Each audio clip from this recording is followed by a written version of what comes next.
Welcome to the Banker Lamp. Please enjoy the video. You begin by confirming prerequisites. Check your OS version and app permissions, and note exact error messages so you know what to target.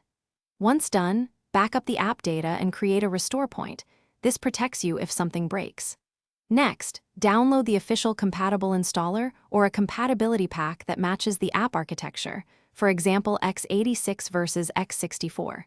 These steps let you start safe and focused, so subsequent changes are reversible and targeted to the real compatibility issue.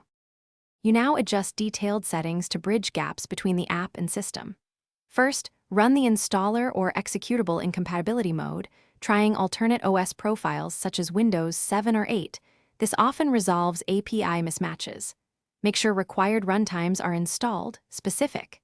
Net, Java, or Visual C++ versions, because missing libraries cause failures.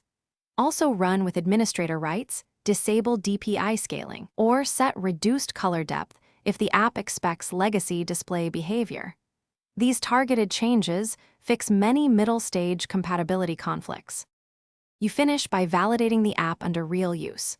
Run the full workflow and inspect logs for any persistent errors, noting which modules fail. Once validated, apply any vendor patches or updates and consider supported shims. Make sure to roll back if new issues appear. If problems persist, gather detailed error messages, system state, and steps to reproduce, then contact the vendor or community with that report. A key troubleshooting tip: if an update breaks functionality, restore your snapshot and isolate which change caused the Thanks for watching. If this was helpful, leave a like and consider subscribing. See you next time.